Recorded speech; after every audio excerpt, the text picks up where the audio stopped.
Evolução em Dois Mundos. Autores: Francisco Cândido Xavier e Valdo Vieira. 8. Matrimônio e divórcio. Poderíamos receber algumas noções acerca do matrimônio, bem como do divórcio no plano físico, examinados espiritualmente? Nas esferas elevadas, as almas superiores identificam motivo de honra no serviço de amparo aos companheiros menos envolvidos que estagiam nos planos inferiores. Não podemos olvidar que na Terra o matrimônio pode assumir aspectos variados, objetivando múltiplos fins. Em razão disso, acidentalmente, o homem ou a mulher encarnados podem experimentar o casamento terrestre diversas vezes, sem encontrar a companhia das almas afins, com as quais realizariam a união ideal. Isso porque, comumente, é preciso resgatar essa ou aquela dívida que contraímos com a energia sexual, aplicada de maneira infeliz ante os princípios de causa e efeito. Entretanto, se o matrimônio expiatório ocorre em núpcias secundárias, o cônjuge, liberado da veste física, quando se ajuste à afeição nobre, frequentemente se coloca a serviço da companheira ou do companheiro na retaguarda, no que exercita a compreensão e o amor puro. Quanto à reunião no plano espiritual,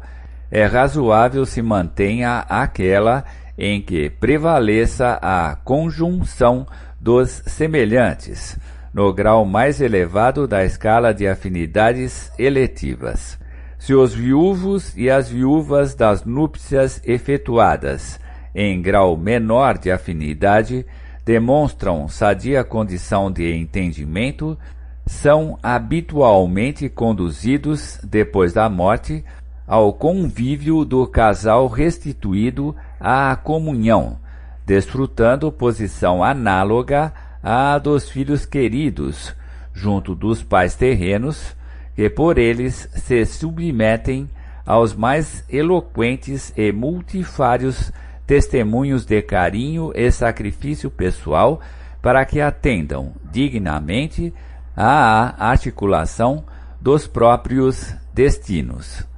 Contudo, se a desesperação do ciúme ou a nuvem do despeito enceguecem esse ou aquele membro da equipe fraterna, os cônjuges reassociados no plano superior amparam-lhe a reencarnação, à maneira de benfeitores ocultos, interpretando-lhes a rebelião por sintoma enfermiço, sem lhes retirar o apoio amigo até que se reajustem no tempo.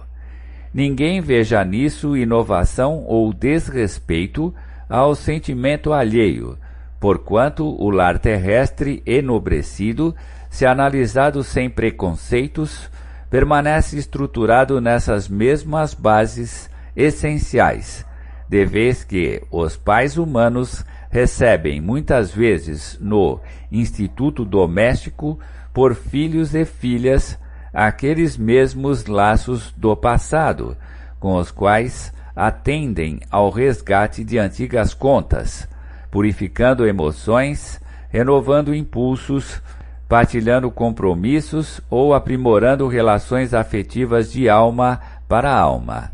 É nessa condição que, em muitas circunstâncias, surgem nas entidades renascentes, sem que o véu da reencarnação lhes esconda de todo a memória, as psiconeuroses e fixações infanto-juvenis, cuja importância na conduta sexual da personalidade é exagerada em excesso pelos sexólogos e psicanalistas da atualidade, carentes de mais amplo contato com as realidades do espírito e da reencarnação,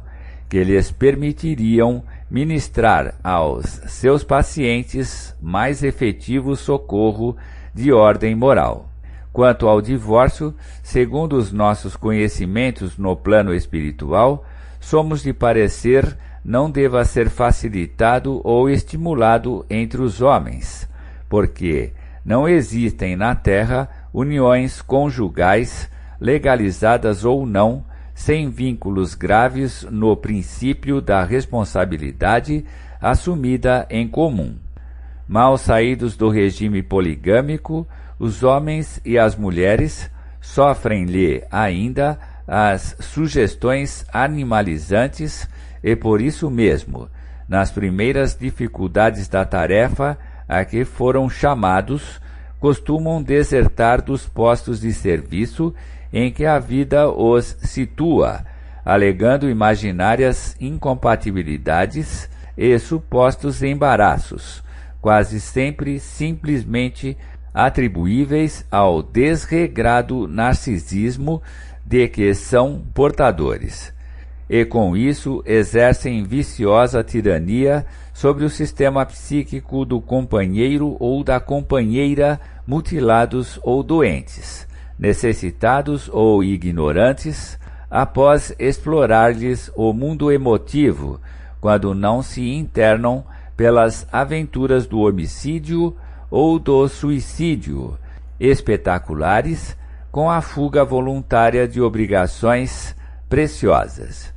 É imperioso, assim, que a sociedade humana estabeleça regulamentos severos a benefício dos nossos irmãos contumazes na infidelidade aos compromissos assumidos consigo próprios, a benefício deles, para que se não agreguem a maior desgoverno, e a benefício de si mesma, a fim de que não regresse à promiscuidade aviltante das tabas obscuras, em que o princípio e a dignidade da família ainda são plenamente desconhecidos. Entretanto, é imprescindível que o sentimento de humanidade interfira nos casos especiais, em que o divórcio é o mal menor que possa surgir entre os grandes males pendentes sobre a fronte do casal, sabendo-se, porém, que os devedores de hoje voltarão amanhã ao acerto das próprias contas. Pedro Leopoldo, 18 de maio de 1958.